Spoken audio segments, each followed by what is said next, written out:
The day a billionaire knelt in the rain for me should have been the happiest day of my life. Instead, it was the day I realized he still didn't understand what I wanted. The rain tapped softly against the hospital windows as I stood beneath the glow of the emergency entrance lights, my fingers wrapped around the strap of a worn canvas bag. Across from me, Ethan Blackwood held a small velvet box in his hand. Water soaked through his expensive coat. His dark hair clung to his forehead. People slowed as they passed, staring at the sight of one of the richest men in America standing alone in the storm. 8 months earlier, I would have thought this moment belonged in a movie. 8 months earlier, I was just a maid trying to survive. "Grace," he said quietly. His voice was almost lost beneath the rain. "Please." I looked at the diamond ring inside the box. It sparkled beneath the white lights like a tiny star. $3 million, according to every magazine that had written about it. Enough money to change 100 lives. Enough money to buy houses, businesses, dreams. But not enough to buy what he wanted most. I shook my head. "You still don't understand." His jaw tightened. Not with anger. With confusion. The same confusion I had seen in his eyes from the very beginning. "Then help me understand." For a moment, I almost stayed. Almost told him everything. But some lessons can't be handed over like gifts. They have to be earned. So I stepped backward. Rain splashed across my shoes. My heart felt heavier than the clouds above us. "Goodbye, Ethan." Then I turned and walked away. The sound of traffic faded behind me. The hospital lights blurred through the rain. And as I crossed the street, I found myself thinking about the first day we met. Back when Ethan Blackwood was nothing more than a name in the news. A face on magazine covers. A billionaire who seemed to own half of Manhattan. Back when I believed people like him existed in a different universe from people like me. 8 months earlier, I stood outside the gates of Blackwood Manor with a borrowed suitcase and exactly $83 in my checking account. The estate stretched across nearly 20 acres outside Greenwich, Connecticut. Iron gates. Stone walls. Perfect gardens. It looked less like a home and more like the kind of place people visited on guided tours. I remember staring through the gates and wondering how many lifetimes it would take someone like me to afford a front door that size. My mother's medical bills were stacked on our kitchen table back home. My car barely worked. My future felt like a hallway growing darker every day. Yet somehow, there I was, about to start a job cleaning rooms inside a mansion with more bathrooms than my entire apartment building. I thought the hardest part would be fitting into a world that wealthy. I thought the challenge would be learning the rules. I was wrong. The hardest part would be meeting the man who believed everything had a price. Because I was about to become the first thing money couldn't buy. The security guard at the gate checked my identification twice before allowing me through. Even after the gates opened, it took another 5 minutes to drive up the winding road that cut through perfectly maintained lawns and rows of towering maple trees. Everything looked polished, planned, controlled, like nothing bad was ever allowed to happen there. My old sedan felt completely out of place among the luxury vehicles parked near the front entrance. I pulled into the employee lot and sat behind the steering wheel for a moment, staring at the mansion. Morning sunlight reflected off enormous windows. Stone columns framed the entrance. Somewhere inside that house were more rooms than I could count. I suddenly became aware of the small stain on my sleeve and the crack running across my phone screen. The difference between my world and theirs felt larger than ever. "First day?" a cheerful voice asked. I looked up to see a woman in her 50s carrying a clipboard. Her gray hair was pulled into a neat bun, and her smile immediately eased some of my anxiety. "Is it that obvious?" I asked. She laughed. "Only because you look like you are about to run back to your car." Her name was Linda. She managed the household staff and spent the next hour introducing me to schedules, procedures, and enough rules to fill an instruction manual. Every surface seemed to have a different cleaning requirement. Every room had a purpose. Every employee knew exactly where they belonged. By noon, my feet already ached. Still, I was grateful. The pay was better than anything I had found before. More importantly, it came with health insurance. My mother's treatments had exhausted most of our savings months ago. For the first time in a long while, I felt a tiny spark of hope. Around 1 o'clock, I was assigned to dust a hallway on the second floor. The corridor stretched nearly 100 feet and displayed paintings worth more than every possession I owned combined. I worked quietly, focused on doing everything correctly. Then I heard footsteps. Slow, measured, confident. the kind of footsteps that expected the world to move aside. I glanced up. A man emerged from the far end of the hallway. Tall, dark suit, dark hair. He carried a tablet in one hand and appeared completely absorbed in whatever he was reading. Even from a distance, there was something different about him. Not arrogance exactly. Certainty. As though every decision around him naturally became final. I immediately recognized him. Ethan Blackwood. He looked younger than the photographs in business magazines. Less polished, more real, but somehow even more intimidating. I lowered my eyes and stepped aside, hoping to become invisible. Employees did not stop billionaires in hallways. That seemed like common sense. He walked closer without looking up. 10 feet away. 5 feet away. Then suddenly he stopped. Silence settled over the hallway. I looked up in surprise. His eyes met mine for the first time. Gray. Sharp. Observant. The kind of eyes that noticed details other people missed. For a second, neither of us spoke. Then his gaze shifted toward the feather duster in my hand before returning to my face. "You are new," he said. It was not a question. Something about the way he said it made me feel examined. Evaluated. I nodded. "Yes, sir." He studied me for another moment. Then he gave a single nod and continued down the hallway without another word. The entire exchange lasted less than 10 seconds. Yet as I watched him disappear around the corner, I had the strange feeling that something important had just happened. At the time, I did not know that Ethan Blackwood rarely noticed anyone, especially not the maid standing quietly in the hallway. For the next 2 weeks, I barely saw Ethan Blackwood again. His presence drifted through the mansion like a weather system everyone adjusted to without thinking. Meetings appeared on schedules. Guests arrived. Staff moved faster whenever his name was mentioned. Meanwhile, I settled into a routine. Wake up at 5:30. Drive 40 minutes from my apartment. Work 10-hour shifts. Call my mother during lunch breaks. Fall asleep exhausted. It was not glamorous, but it was steady, and steady had become my favorite word. One Thursday afternoon, Linda assigned me to help prepare the East Wing for a charity dinner Ethan was hosting that weekend. The rooms had not been used in months. Dust covered everything.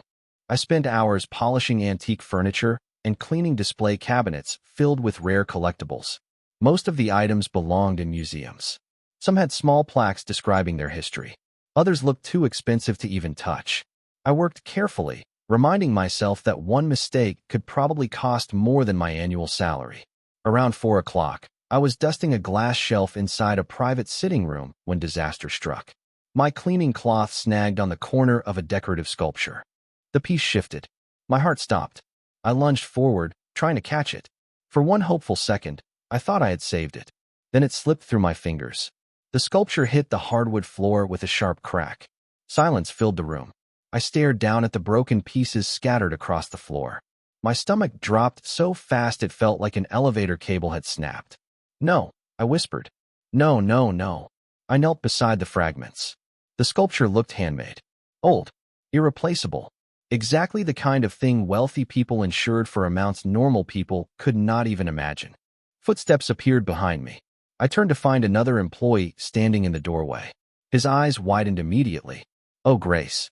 The way he said my name made everything worse.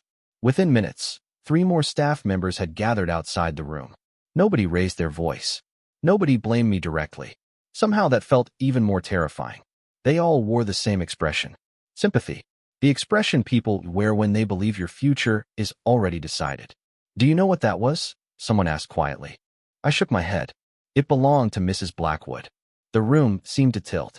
Ethan's late wife. Suddenly, this was no longer about money. My chest tightened. I had broken something connected to a person he had lost. Something that could never be replaced. Linda arrived moments later. She looked at the floor and closed her eyes briefly. "Grace, stay here." That was somehow worse than yelling. 20 minutes passed. Then 30.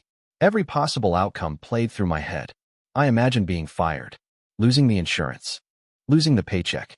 Explaining everything to my mother. By the time footsteps finally approached again, my hands were shaking. I looked up.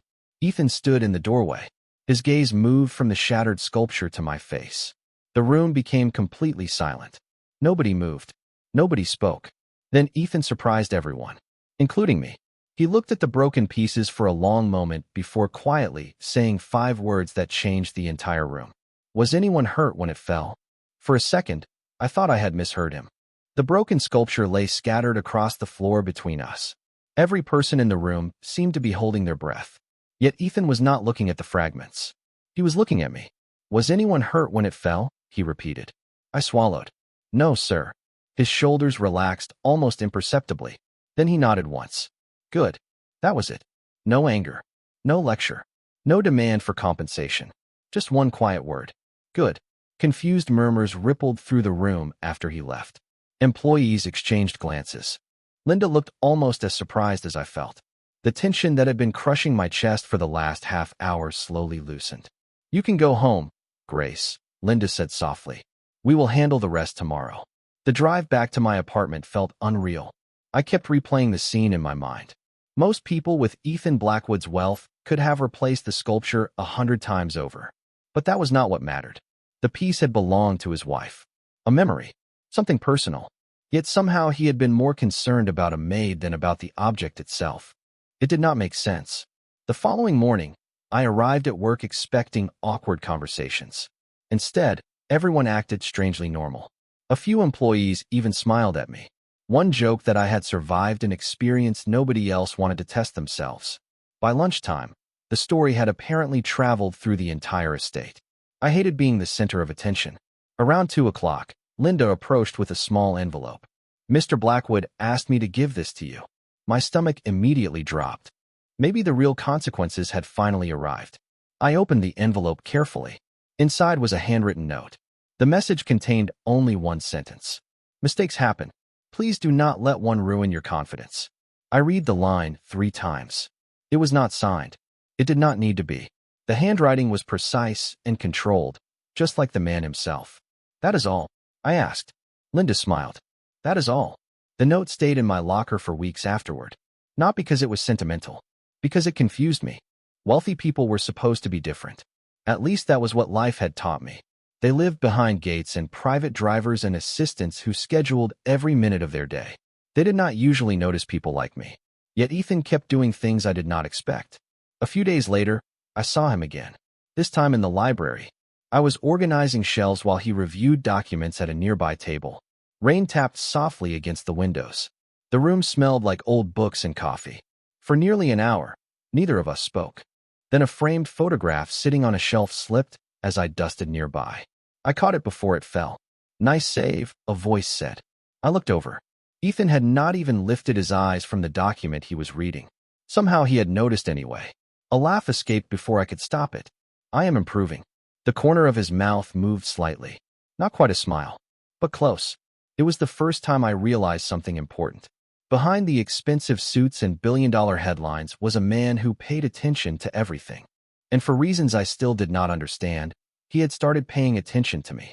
The first bonus check arrived on a Tuesday. I almost missed it because it was tucked between my regular pay stub and a stack of employee notices in my locker. At first, I thought there had been a mistake. The amount was larger than any bonus I had ever received in my life. Large enough to cover 2 months of my mother's treatments. Large enough to repair my car and finally replace the tires that made me nervous every time it rained. I stared at the number for nearly a minute before carrying the envelope straight to Linda's office. There is an error, I said, placing it on her desk. She adjusted her glasses and looked at the paperwork. No, there is not. This cannot be for me. A smile tugged at the corner of her mouth. It is. My stomach tightened. Why? Linda hesitated. Mr. Blackwood approved performance bonuses for several employees this quarter. Something about the answer felt incomplete. Maybe because she refused to meet my eyes while saying it. The rest of the day, I could not stop thinking about the check. Anyone in my position would have been thrilled. Part of me was thrilled. The money could solve real problems. Important problems. Yet another part of me felt strangely uncomfortable. The feeling followed me all the way home. That evening, I sat across from my mother at our tiny kitchen table. She stirred tea while I explained everything. That is wonderful news, she said. Then why do you look worried? I traced my finger around the edge of my coffee mug. Because it does not feel earned. My mother studied me quietly. You work hard. So does everyone else. Grace. Her voice softened. Sometimes people reward effort. Maybe she was right. I tried convincing myself of that. Unfortunately, the feeling only grew stronger over the next few days. Then Friday happened. I was helping prepare a conference room when I accidentally overheard two senior employees discussing the bonuses. One of them mentioned that most staff had received a few $100s. Another joked that someone must have made a special impression to receive several thousand. The conversation ended the moment they noticed me nearby. But the damage was done. Suddenly everything made sense. That afternoon, I asked Linda for a meeting. 20 minutes later, I found myself standing inside Ethan's office. Floor-to-ceiling windows overlooked the estate. Bookshelves lined the walls. The room felt elegant without being flashy. Ethan sat behind a large desk reviewing documents. He looked up when I entered. "Grace, I need to return this." I placed the check on his desk. Silence filled the room. He glanced at the paper before looking back at me.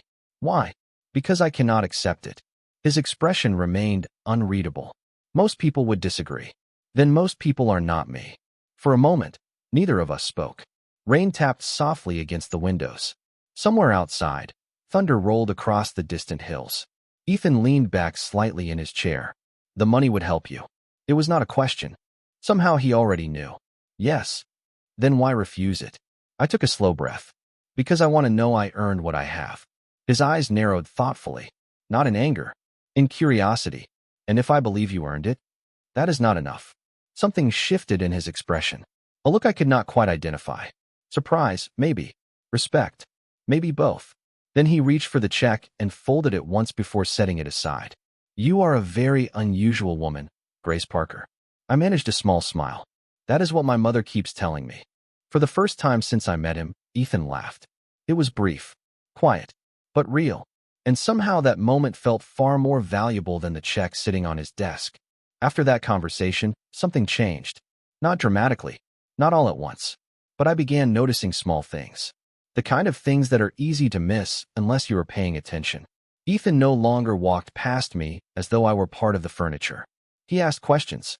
Simple ones. How was my mother doing? Had I finished the book I was reading from the library shelf? Did my car survive the latest rainstorm? None of it felt intrusive. Just unexpected. The strange part was how natural those conversations became. One afternoon, I was arranging fresh flowers in a sitting room when I overheard part of a meeting taking place in the adjacent office. Investors, executives, people whose suits probably cost more than my monthly rent. Their voices carried through the partially open door. Numbers, acquisitions, market forecasts, the language of people who moved millions of dollars before lunch. Then I heard Ethan's voice. Calm, controlled, certain. The room immediately quieted whenever he spoke. It was not because he was the loudest person. It was because everyone listened. Later that day, I saw him standing alone on the rear terrace overlooking the lake. The meeting had apparently lasted 6 hours. His tie was loosened. His shoulders looked tired. For the first time, he seemed less like a billionaire and more like a man carrying responsibilities nobody else could see. I was about to leave when he noticed me. "Long day," I asked before I could stop myself. His eyebrow lifted slightly. "You sound concerned. You look exhausted." A faint smile appeared. "That honest. Always." He leaned against the stone railing and looked out toward the water. Golden sunlight reflected across the surface. The estate was beautiful at that hour. Peaceful.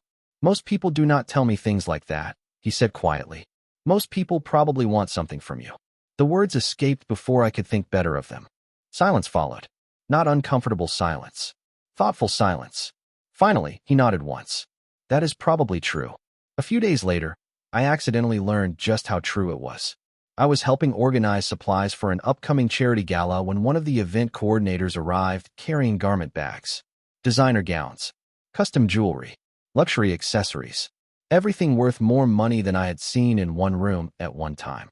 The coordinator spent nearly 20 minutes discussing gifts that wealthy guests expected to receive simply for attending. I could not even imagine living in a world where people received luxury watches as party favors. That evening, while cleaning a conference room, I found a forgotten folder left behind after another meeting. I was about to hand it to Linda when a familiar voice spoke behind me. "Leave it there." Ethan entered the room, carrying his phone. His attention shifted to the folder, then to me. "You did not open it." I frowned. Why would I? For a moment, he simply stared at me. Then something almost like amusement appeared in his eyes. "Because most people would. Most people are curious. And you are not." "Of course I am curious." I placed the folder on the table. I am just not entitled. The look on his face was impossible to read. It was as though I had spoken a language he rarely heard. As I left the room, I could still feel his gaze following me. Later, I would learn something important. Ethan Blackwood had spent most of his life surrounded by people trying to gain access to his money, his influence, or his name. What he did not know yet was that I wanted none of those things. And that was exactly why he could not stop thinking about me. I met Lily Blackwood on a rainy Wednesday afternoon. Technically, I had seen her before. A small blonde girl racing through hallways. A glimpse of her during breakfast. The occasional laugh drifting from the family wing. But until that day, we had never actually spoken. I was carrying fresh towels toward the indoor pool when I noticed someone sitting alone beside a window overlooking the gardens. The child looked no older than 8. A sketchbook rested on her lap. Colored pencils were scattered around her like fallen leaves. She was staring out at the rain with the kind of expression children should never wear. Quiet. Lonely. Older than her years. I slowed my pace. Those are beautiful. Lily looked up immediately. Her blue eyes narrowed with suspicion. You have not even seen them. I smiled. That is true. She glanced down at the sketchbook. Then how do you know? Because someone who carries that many colored pencils is probably serious about drawing. For a second, she seemed unsure whether to laugh. Then one corner of her mouth twitched. That is not a real answer. It worked, though. To my surprise, she actually smiled. A small one, but real. Over the next 10 minutes, we talked about everything except the Blackwood fortune.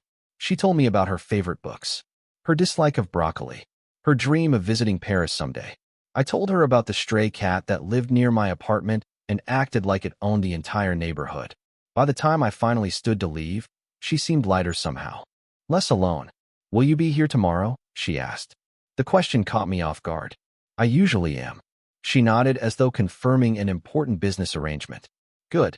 The next day, she found me again. Then the day after that. Soon it became a routine. Sometimes we talked while I worked. Sometimes I helped with homework. Once I spent 20 minutes listening to a detailed explanation about why penguins were unfairly underrated.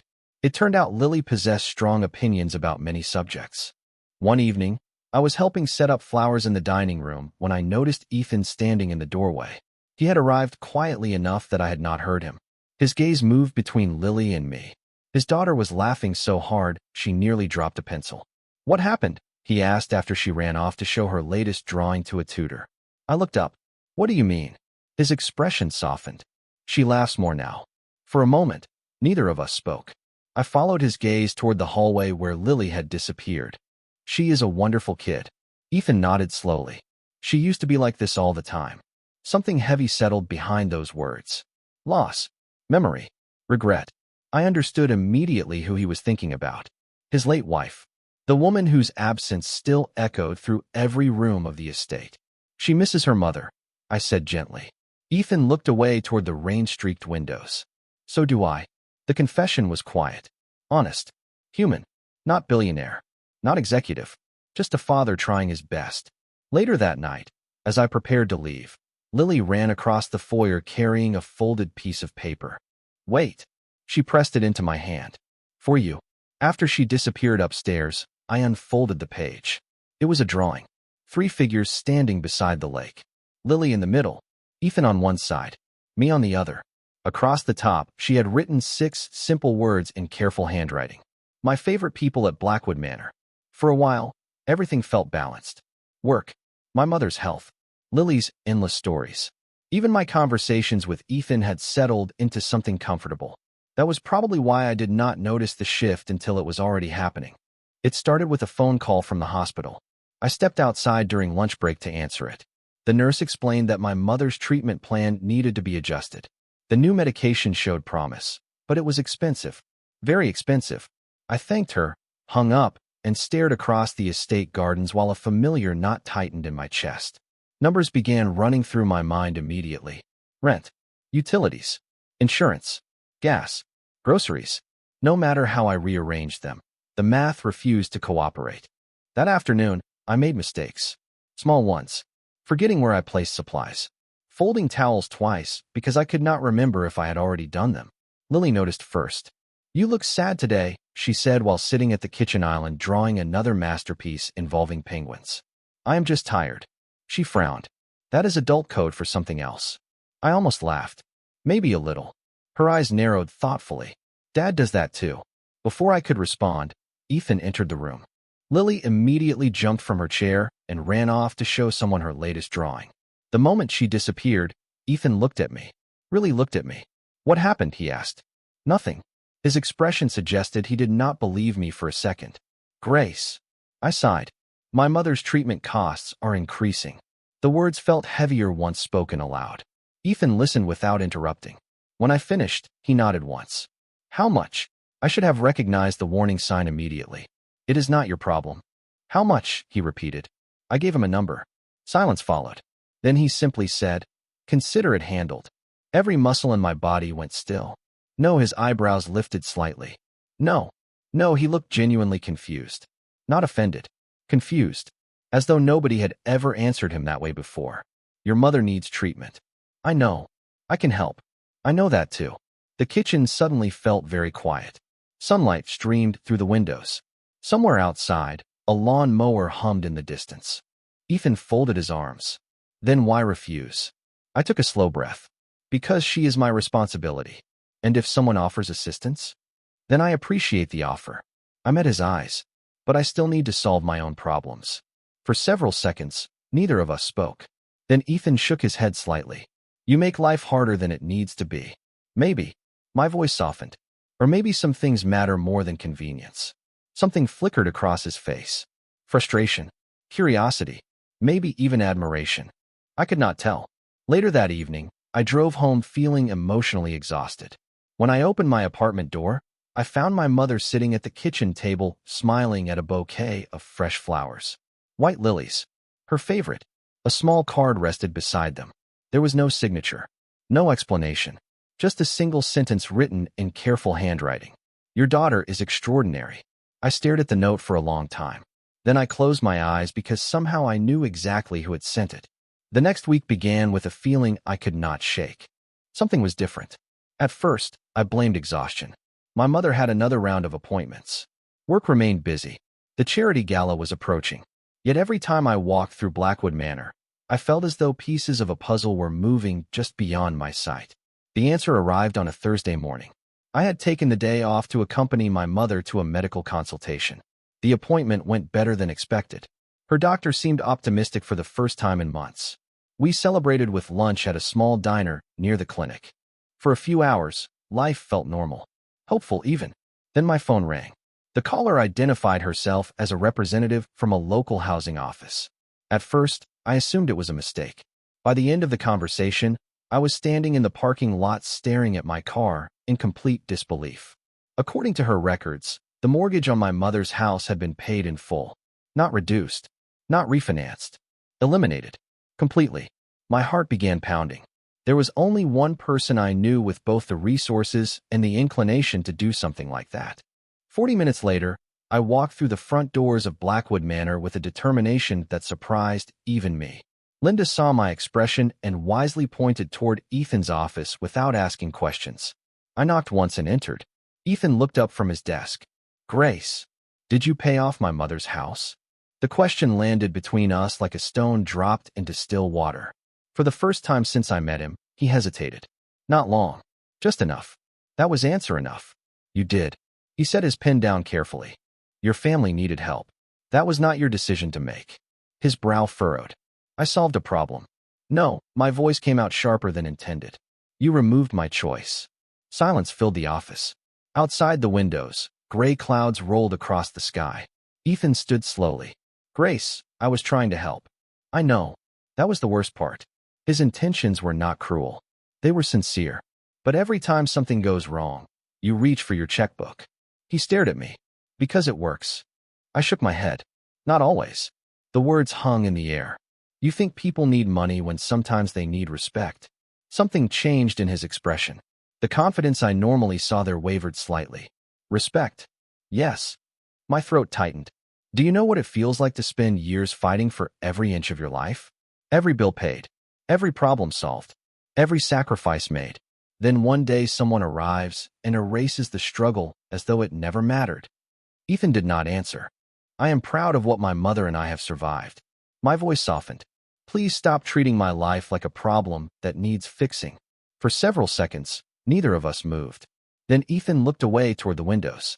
For the first time since I met him, he seemed uncertain. I thought you would be happy. I know. Tears threatened, but I refused to let them fall. That is because you still do not understand. I turned and walked toward the door. My hand had already reached the handle when his voice stopped me. Quiet, honest, different from anything I had heard before. Then teach me. After that conversation, Ethan changed. Not in the dramatic way movies like to portray. There was no grand speech. No overnight transformation. Instead, the changes appeared in small moments. Quiet moments. The kind that are easy to miss unless you know someone well. The first sign came 3 days later. My mother called while I was driving home from work. Her voice sounded lighter than it had in months. You will never believe what happened, she said. I gripped the steering wheel tighter. What happened? A local community foundation approved my assistance application. I frowned. What application? The one I submitted 6 months ago. My confusion deepened. The foundation had rejected her twice already. Yet somehow, after another review, they had decided to help. When I arrived home, I spent nearly an hour reading through the paperwork. Everything was legitimate. Every signature. Every approval. No mention of Ethan anywhere. The next morning, I walked into Blackwood Manor determined to ask questions. Unfortunately, Ethan was already 3 steps ahead of me. I had nothing to do with the decision, he said before I even opened my mouth. Then how did you know what I was about to ask? A faint smile touched his face. Because you have been making that expression since you walked through the door. I folded my arms. You expect me to believe this was a coincidence? No. He closed a folder and looked directly at me. I expect you to believe I respected your wishes. The frustrating part was that I did believe him. Somehow, he looked almost pleased by the challenge. As though solving problems without using money had become a puzzle he refused to lose. Over the next few weeks, I noticed more examples. He stopped offering solutions every time I mentioned a difficulty. Instead, he asked questions. Listened. Sometimes he simply sat beside me during lunch and let me talk about my worries without trying to fix them. One afternoon, Lily and I were working on a school project in the library when Ethan joined us. His daughter immediately launched into a detailed explanation involving cardboard castles and historical inaccuracies. 20 minutes later, she was still talking. Ethan listened patiently through every second. Watching them together made something warm settle inside my chest. For years, he had built companies, negotiated deals, and managed enormous responsibilities. Yet the thing that seemed to matter most was the little girl sitting beside him with glue on her fingers and glitter in her hair. Dad is getting better, Lily announced suddenly. Ethan looked up from the stack of papers he had been reviewing. At what? Listening. The answer arrived so quickly that neither of us could stop laughing. Lily pointed triumphantly. See? Before, he always tried to solve everything. Ethan glanced toward me. That sounds familiar. Very familiar. His smile lingered a moment longer than usual. Not forced. Not polite. Genuine. For the first time since I met him, I realized something important. Ethan was no longer trying to earn my approval with resources or influence. He was trying to understand me. And somehow, that was far more dangerous to my heart than all the money in the world. The beginning of the end arrived on an ordinary Monday. No storm. No dramatic argument. No warning. Just a quiet conversation that changed everything. I was finishing inventory reports in the staff office when Linda knocked softly on the open door. Her expression immediately told me something was wrong. Grace, she said carefully, do you have a minute? My stomach tightened. We walked to her office in silence. Once inside, she closed the door and handed me an envelope. I recognized the logo instantly. A nonprofit healthcare organization based in Boston. Months earlier, before I ever arrived at Blackwood Manor, I had applied for a patient advocacy position there. The opportunity had felt impossible at the time. Better pay, better benefits, meaningful work. I had almost forgotten about it. With trembling hands, I opened the letter. The offer was official. They wanted me to start in 3 weeks. For a long moment, I simply stared at the page. Boston was 3 hours away. A completely different life. A chance to build something of my own. Yet instead of excitement, all I felt was conflict. That evening, I sat beside my mother at our kitchen table and showed her the offer. She read every word twice before looking up. You should take it. That was fast. Grace. Her smile was gentle. You have spent years taking care of everyone else. I looked down at the letter. Things are different now. Because of him, the question landed directly on target. I did not answer. I did not need to. The next few days passed in a blur. Every room inside Blackwood Manor suddenly felt different. More familiar. More important. Lily's laughter echoed through hallways. The library windows glowed golden in the afternoon sun. Even the smell of coffee drifting from the kitchen felt precious. I realized something uncomfortable. Somewhere along the way, this place had started feeling like home. Telling Lily was the hardest part. We sat near the lake after school while she fed breadcrumbs to a group of overly confident ducks. You are leaving? She asked quietly. I nodded. Her shoulders slumped. For how long? A long time. The disappointment in her eyes nearly broke my resolve. But who is going to help me with history projects? You survived before me. Barely. I laughed despite the ache in my chest. Then she wrapped her arms around me, so suddenly I almost cried. I am going to miss you. I am going to miss you too. Somehow, telling Ethan felt even harder. I found him alone in the library late Friday afternoon. Rain tapped softly against the windows. He was reading reports when I entered. One glance at my face, and his expression changed. What happened? He asked. I handed him the offer letter. Silence filled the room as he read it. Once. Then again. His jaw tightened slightly. Boston. Yes. He placed the paper on the table with unusual care. When were you planning to tell me? I am telling you now. Another silence followed. Longer this time. He looked toward the rain outside before finally speaking. You are really leaving. It was not a question. Hearing the words aloud made everything feel painfully real. Yes. For the first time since I met him, Ethan looked completely lost. Not angry. Not frustrated. Just lost.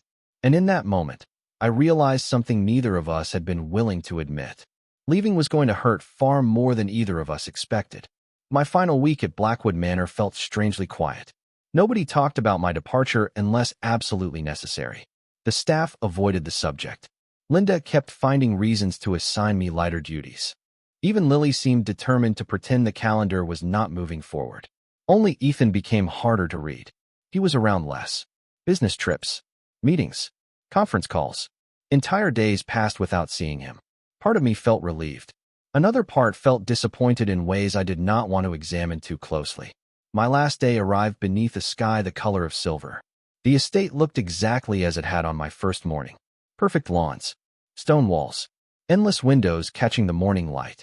Yet everything felt different now because I knew what existed behind those walls. Not wealth, not power, people, memories, losses, hopes. I spent the morning saying goodbye to employees who had become friends. By lunchtime, my locker was empty except for one folded note. The same note Ethan had given me months earlier after I broke the sculpture. Mistakes happen. Please do not let one ruin your confidence. I slipped it into my bag. Some things were too important to leave behind. Saying goodbye to Lily nearly destroyed me. She handed me a small package wrapped in blue paper. Inside was a sketchbook filled with drawings from the past several months. The lake, the library, her favorite ducks, even a terrible sketch of my car that looked more like a potato with wheels. On the final page, she had written a message. Thank you for making this house feel happy again. I hugged her tightly. Neither of us trusted ourselves to say much after that. By 4 o'clock, my car was packed. The moving truck had already left for Boston. All that remained was one final goodbye. I found Ethan standing near the lakeside terrace. The same place where we had shared countless conversations. Autumn leaves drifted across the water. A cool breeze carried the scent of approaching rain. For several seconds, neither of us spoke. So this is it, he said quietly. I guess it is. He nodded once. His hands rested in the pockets of his coat. You got everything you wanted. I looked toward the lake. Not everything. The words slipped out before I could stop them. Silence followed. Heavy. Honest. Ethan exhaled slowly. Grace, there was a time when I would have tried to stop you. I looked at him. I know. I would have offered a better job. More money. Anything. A sad smile touched my lips. I know that too. His gaze held mine. But if I have learned anything from you, it is that people are not possessions. They are choices. My chest tightened. The man standing before me was not the same man who had once tried to solve every problem with wealth. He had changed. Truly changed. Not because I demanded it. Because he wanted to. Ethan stepped closer and handed me a small envelope. What is this? Open it after you leave. Is it money? For the first time in weeks, he laughed. A real laugh. No. I smiled and slipped the envelope into my bag. Then the first raindrop landed on the terrace stone between us, followed by another, and another. Neither of us moved, because deep down, both of us knew that saying goodbye was no longer the hardest part. The hardest part was walking away. 3 months later, I was standing outside a hospital in Boston when my phone buzzed. The day had been long. 12 hours of meetings, patient consultations, and paperwork. My feet hurt. My coffee had gone cold hours ago. Yet the moment I saw Lily's name on the screen, I smiled. You forgot, she announced the second I answered. Forgot what? Today. I frowned. What is today? An exaggerated sigh exploded through the phone. Exactly. Before I could defend myself, another voice joined the call. To be fair, she has been planning this for weeks. My heart stumbled at the sound of Ethan's voice. Some things never changed. Even after months apart, I recognized it instantly. Calm, warm, familiar. We stayed in touch more than either of us admitted we would. Phone calls, messages, updates about Lily, updates about my mother.